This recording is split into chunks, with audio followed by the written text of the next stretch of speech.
천국의 아이들, 이렇게 말씀의 제목을 지었습니다. 천국의 아이들. 어제 우리 어린이날을 맞이하여서 우리가 작은 자들, 도움이 필요한 사람들, 도움 없이 살기 어려운 사람들을 잘 대접하는 것, 냉수 한 잔이라도 떠다 주는 것이 하나님의 뜻이요, 또 우리의 영원한 상급을 쌓는 매우 가치 있고 귀한 일이다. 그래서 어린아이들에게 잘해주자, 이렇게 말씀을 드렸었습니다. 오늘은 그 어린아이들을 어떻게 교육하느냐, 그리고 어떻게 생각하느냐, 이러한 교훈을 우리에게 주시는 말씀을 이렇게 앞두고 있습니다. 예수님께서는 이때 당시 슈퍼스타이셨습니다. 많은 사람들이 예수님을 보려고 오고 또 그분께 안수받아서 뭔가 하나라도 더 얻으려고 하는 그런 마음을 가지고 예수님께 몰려들어섰습니다. 쉽게는 빵 얻어 먹으려고 이렇게 막 많은 사람들이 모이기도 했거든요. 예수님께서 보이신 기적들은 정말 사람으로서는 한 가지만 가지고 있어도 아주 만족할 만한, 바다 위를 걷는다든지, 손을 대면은 낫는다든지, 사람들을 일으킨다든지, 맹인의 눈을 뜨게 한다든지, 또 중풍병자들을 일으켜 세우는 일, 심지어 죽은 이 청년을 일으켜 세워 살리는 일, 이미 무덤에 묻힌 사람을 불러서 돌아오게 하는 일, 이런 일들은 정말 사람으로서는 도무지 할 수 없는 일이면서도 그런 일들을 하나만 할 수 있다 그러면 더 이상 바랄 게 없는 그런 엄청난 능력들을 가지고 계신 그 모습을 보면서, 저분께 안수라도 받으면, 저분께 축복 기도라도 받으면 내 삶이 뭔가 달라지겠지, 이런 마음을 가지고 예수님께 많이 몰려들었던 때였습니다. 그때 이제 어린아이들, 다른 성경에는 아기들이라고 이렇게 번역이 되기도 하는데요. 어린아이들이나 아장아장 걷는 어린아이들이나 아니면 이렇게 안고 다니는 그런 아기들이나 상관없이 이 어린아이들이라 번역된 이 아이들을 사람들이 예수님께 데려왔습니다. 왜 데려왔을까요? 만져주심을 바라고 데리고 왔습니다. 예수님, 제발 이 아이를 만져주세요. 안수하셔서 축복 기도해 주세요. 그러면 이 아이가 잘 자라고 잘 크고 잘 살 것 같습니다. 이런 마음으로 데리고 왔을 것입니다. 이 마음은 그 어린 아이를 사랑하지 않으면 있을 수 없는 마음이죠. 그 아이와 내가 전혀 상관없다 생각하면 절대 이 아이 예수님께 데려가지 않습니다. 그래서 아마도 아이들의 부모님들이 그 아이들을 예수님께 데리고 갔던 것 같습니다. 예수님 다니시던 그 무리가 굉장히 많았고요. 그곳을 인파를 뚫고 들어가는 것도 쉬운 일이 아니었음을 우리는 다른 상황에서 배웠었습니다. 이 어린 그 아이들을 데리고 손을 잡고 끌고 갔던데 아마 이렇게 안고서 갔을 것 같아요. 부모님들이 막 밀면서 가가지고 간신히 데려와가지고 이제 제자들 앞에 와서 우리 아이 예수님께 가서 안수 좀 해주시면 좋겠습니다 했더니 그때 상황이 제자들이 나서서 안 돼! 감히 어디라고 이런 애들을 예수님께 데려옵니까? 안 됩니다. 돌아가세요. 이런 식으로 막았습니다. 예수님께서 이것을 보시고서 분노하셨다, 노하셨다 하는 단어가 표현이 등장합니다. 사랑과 인자의 주님께서 분노하실 정도로 이것은 크게 잘못한 일인 것을 우리에게 교훈을 줍니다. 예수님께서 성경에 분노하셨다, 노하셨다 그런 기록이 많지 않습니다.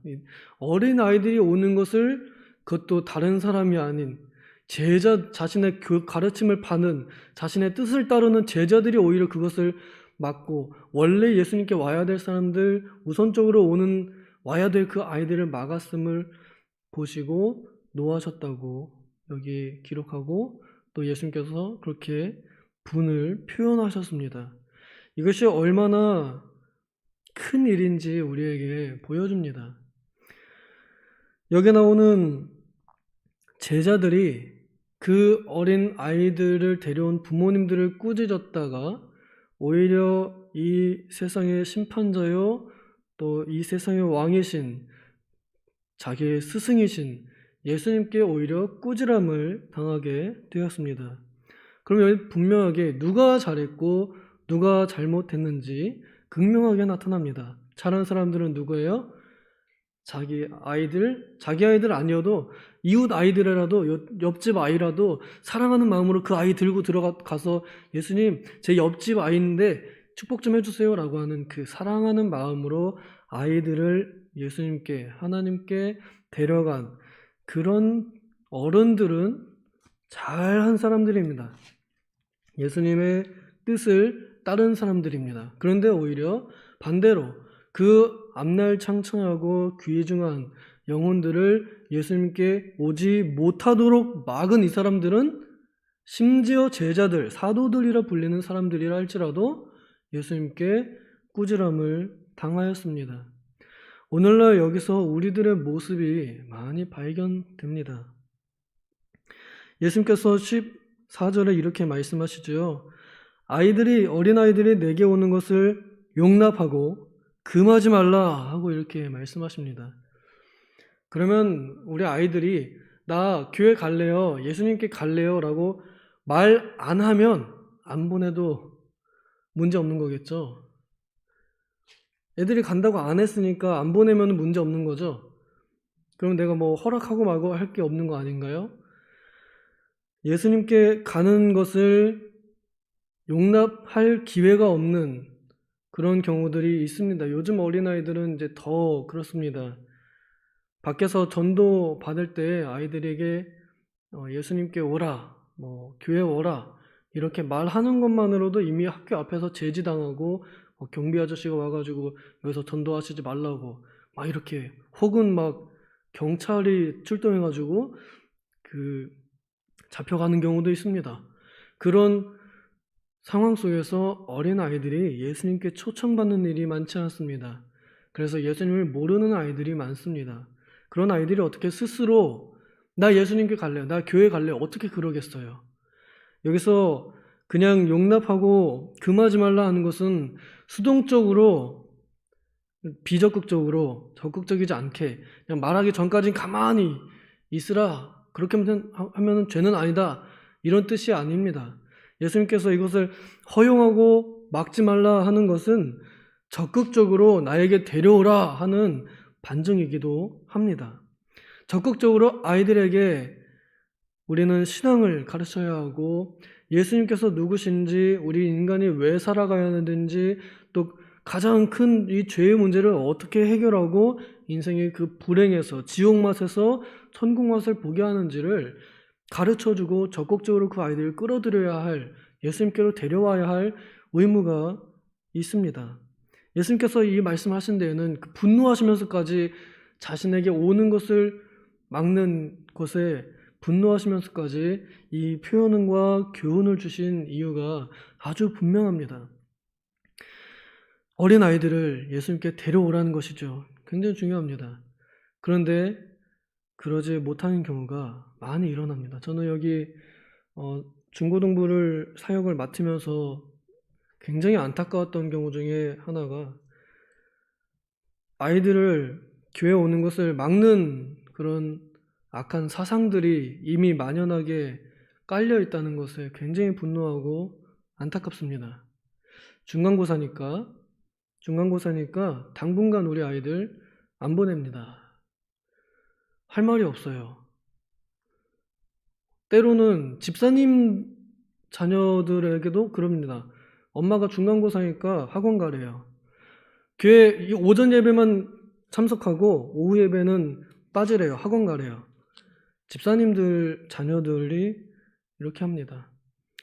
더 안타까운 건 아이들 스스로 그렇게 얘기할 때 더 안타깝습니다. 와, 아이들 스스로 저는 오전 예배만 참석하고 오후 예배는 학원 가겠습니다. 도대체 무엇을 위해서 살아가는지 또 왜 교회 오는지 배우지 못한 것입니다. 그렇게 가르치지 못한 것입니다. 또 제가 그것을 그냥 허용하고 묵인하고 승인하면서 어쩔 수 없잖아요. 그러면서 어쩔 수 없다는 핑계로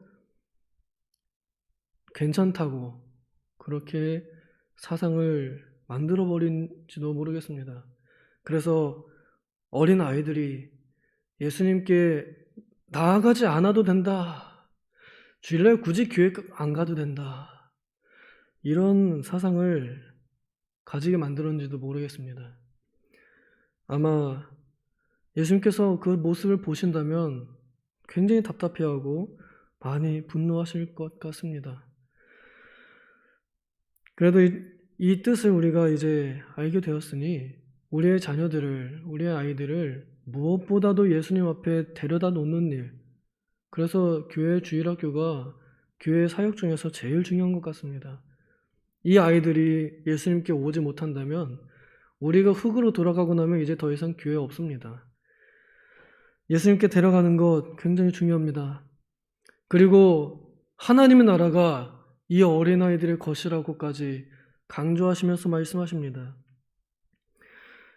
15절에 보면은 또 진실로 너희에게 이르노니 하며 강조하시죠. 누구든지 하나님의 나라를 이런 어린 아이와 같이 받들지 않는 자는 결단코 들어가지 못할 것이다. 우리는 천국을 소망하며 사는 사람들입니다. 그런데 천국의 맛을 못 보는 경우가 대부분입니다. 그 문제가 바로 여기 있습니다. 받들지 않기 때문에, 받아들이지 않기 때문에, 어린아이와 같이 않기 때문에 그렇습니다. 많은 분들이 어린아이와 같이 되지 않으면 천국에 못 들어간다라는 말씀에 대해서 대체 이것이 무슨 말인고 하며 고민하시는 분들이 계신데, 어린아이와 같다라는 말은 그냥 순수하다라고 쉽게 설명하시는 걸로 우리가 받아들이면 됩니다.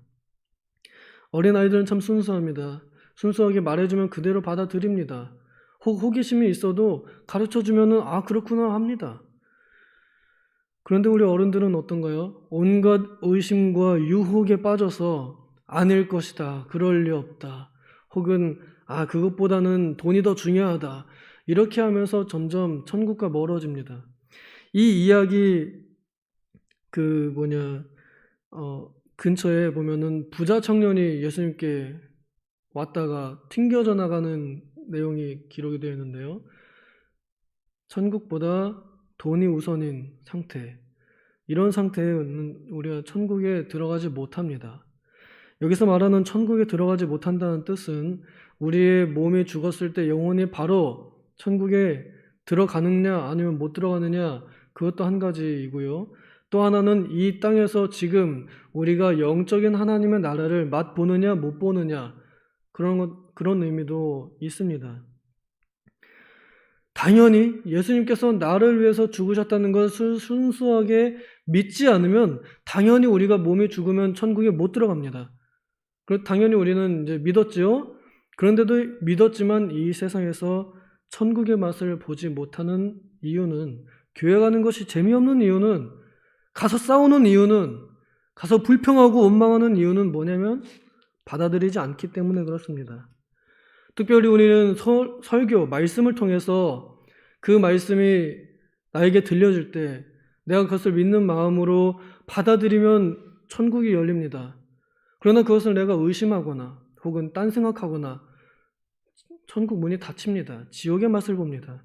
설교 시간이 왜 그렇게 긴지 모르겠습니다. 설교 시간 제발 빨리 지나갔으면 좋겠습니다.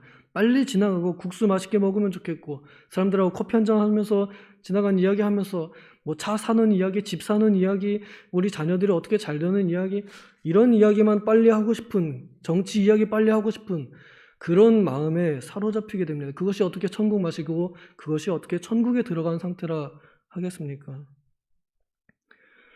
우리가 설교를, 하나님의 말씀을 어린아이와 같이 순수하게 받아들이지 못한다면, 예배를 즐겁게 여기지 못한다면, 그럼 우리는 지금 천국처럼 보이는 교회 안에서 지옥의 맛을 보고 있는 것입니다.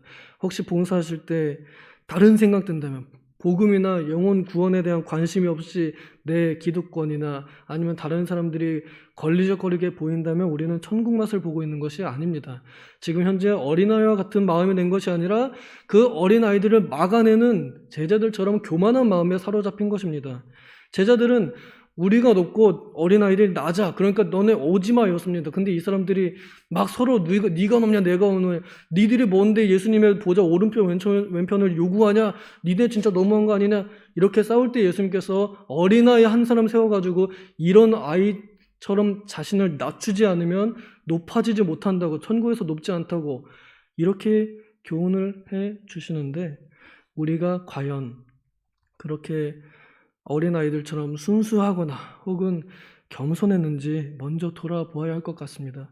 그래서 우리 부모들이 먼저 그런 모습을 보일 때 우리 아이들을 천국의 아이들로 교육할 수 있고, 우리가 천국의 맛을 보면서 들어가야 우리 아이들이 우리 뒤에 따라 천국을 들어올 수 있는 것 아닐까요? 저는 다른 거 다 필요 없습니다. 우리 아이들이 뭐 세계적인 갑부가 되든지 재벌이 되든지 상관없습니다. 이 아이들이, 제게 맡겨진 이 아이들이 교회 생활이 즐거우면 좋겠고 교회를 다니면서 천국 맛을 보면 좋겠습니다. 하나님을 노래할 때 이 아이들이 얼굴이 열리기를 원하고, 또 이 아이들이 봉사할 때 기쁨으로 그 봉사하기를 원하고, 이 아이들이 기도할 때 하나님과 가장 깊은 곳에서 깊은 교제를 나누며 힘을 얻기를 원합니다. 그러기 위해서는 우리가 그 아이들을 예수님께 데려오는 일, 이거 막으면 안 됩니다. 어떻게든 애들이 교회에 오기 위해서, 여러분 수련회에 돈 많이 들어갑니다. 돈 아까워하면 안 됩니다. 돈 썼어라도 그 아이들 영혼을 사서 천국에 데려다 놓을 수 있다면 그게 어떻게 아까운 장사가 되겠습니까? 영혼을, 천하보다 귀한 영혼을 돈 주고 살 수 있다면, 그들의 시간을 예배로 바꿀 수 있다면 그것은 결코 아까운 일이 아니라 귀한 일이요, 예수님께서 기뻐하시는 일, 분노하시는 일이라 기뻐하시는 일이 될 것입니다. 예수님께 나온 그 아이들 데려오시고 그 아이들에게 안아주시고 또 안수하시고 그리고 축복하셨습니다. 예수님께서 안아주시고 예수님께서 안수하시고 예수님께서 축복하시는 그 아이들, 오늘날 우리들이기도 하고, 하나님 앞에서는 우리는 어린아이고요, 또 우리가 가르치는, 우리에게 맡겨진 영적인 자녀들, 육신적인 자녀들 모두 다 천국의 아이들입니다. 부디 바라건대 우리가 어린이 주일도 지냈고 또 어린이 날도 보냈고 이제는 어버이날이 올 텐데, 과연 나는 어떠한 어버이가 되어야 할 것인가, 어떻게 내 아이들을 천국의 아이들로 만들 것인가를 생각한다면 내가 먼저 천국의 아이들인가 한번 돌아볼 필요가 있겠습니다. 기도하겠습니다. 하나님 아버지, 우리는 심히 부족하고 참으로 미련합니다. 좋은 부모가 되기를 원하지만 과연 우리가 좋은 부모일까? 육신적으로 정말 많이 고생하고 정말 참지 못할 상황을 우리 자녀들을 위해서 참았지만은 과연 그러함으로 우리 아이들에게 천국이 열렸을까? 모르겠습니다. 주님, 오늘 우리 아이들의 영혼 상태를 봅니다. 우리 아이들이 예배할 때 빨리 끝나기를 바라고 기도하기를 싫어하고 찬양하는데 입을 열지 않는 그런 처참한 모습을 우리가 볼 때 누구를 탓할 것 없이 우리 자신들을 탓해야 할 것 같습니다. 불쌍히 여겨주시옵소서. 먼저 우리가 천국의 아이들로 그 순수한 모습을 하나님 앞에 보일 때 우리 아이들이 우리에게서 배우고 우리를 따라오리라 믿습니다. 그러니 우리가 이제 어떠한 어른이 되고 어떠한 부모가 되어야 할 것인지 먼저 생각해 보게 하여 주시옵소서. 감사드리며 예수님의 이름으로 기도하옵나이다. 아멘.